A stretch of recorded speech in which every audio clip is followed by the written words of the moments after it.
जय हिंद, आदाब। मैं हूं मोहम्मद उमर और आप देख रहे हैं द पब्लिक व्यू। पिछले साल यूपी और उत्तराखंड में जहरीली शराब पीने के कारण 100 से ज़्यादा लोग मारे गए और इस साल पंजाब में भी इसी तरह की बहुत सी मौतें हुई हैं।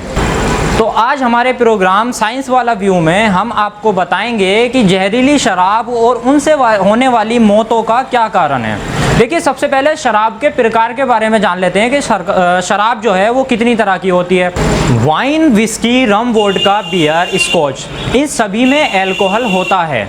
बस इसमें अल्कोहल की मात्रा का फ़र्क होता है और किसमें कितना अल्कोहल है ये उसकी परसेंटेज पर निर्भर करता है। उसे कैसे तैयार किया जाता है, मतलब उसका फॉर्मेंटेशन।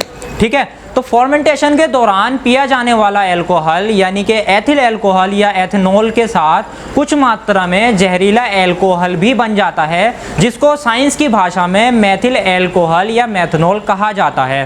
अब जब किसी अच्छी डिस्टिलरी में एथेनॉल से मेथनॉल वैज्ञानिक तरीके से अलग कर लिया जाता है, लेकिन कच्ची शराब या होममेड शराब में मेथनॉल को एथेनॉल से अलग करना बहुत मुश्किल होता है। देखिए, यहाँ अच्छी डिस्टिलरी में हम अलग आसानी से कर लेते हैं, लेकिन जो हमारा होममेड शराब होती है, जिसको हम कच्ची शराब भी कहते हैं, उसमें एथिल अल्कोहल को मेथिल अल्कोहल से अलग नहीं किया जा सकता। तो यदि फॉर्मेशन अच्छे तरीके से नहीं हुआ तो सामान्य शराब जो होती है उसके साथ जहरीला जो अल्कोहल है, मतलब मेथनॉल, वो मिल जाता है, जिसकी वजह से शराब जानलेवा हो सकती है। शरीर में मेथनॉल टूटकर मेथनॉल से भी अधिक जहरीले फॉर्मिक एसिड में बदल जाता है। अगर आपके पास स्टैंडर्ड डिस्टिलरी नहीं है तो शराब में से मेथनॉल अलग करना बहुत ही मुश्किल होता है, क्योंकि मेथनॉल गंध और रंग में बिल्कुल एथेनॉल की तरह ही होता है।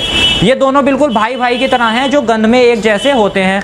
हमारा शरीर 10 ml अल्कोहल को पचाने में यानी कि मेटाबोलाइज करने में करीब 1 घंटा लेता है, लेकिन लोग जल्दी में नशे में आने के लिए पैक जल्दी मार लेते हैं। इससे अल्कोहल की मात्रा हमारी पाचन क्षमता से अधिक हो जाता है। अब उसमें जहर भी हो सकता है, तो गए काम से।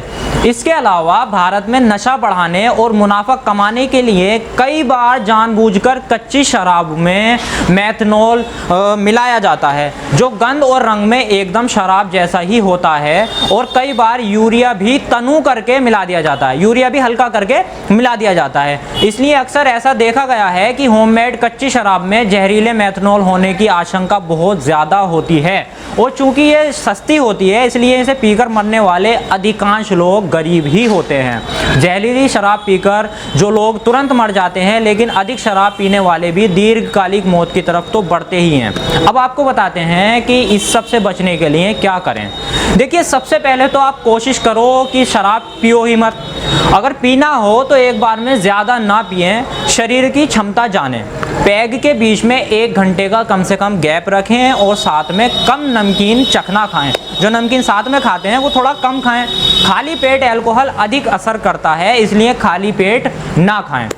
ऐसे तो कोई भी लिमिट नुकसान ही करती है, लेकिन फिर भी अगर आपको पाचन तंत्र की क्षमता मालूम ही होगी, उससे कम ही लें, थोड़ा पैग छोटा ही लें। आदत से मजबूर हैं तो कम से कम कच्ची या होममेड दारू ना पिएं, थोड़ी ब्रांडेड वाली पी लें। उसमें जहरीला मेथिल अल्कोहल होने की संभावना बहुत अधिक होती है। खुली शराब बिल्कुल ना पिएं, उसमें मिलावट हो सकती है।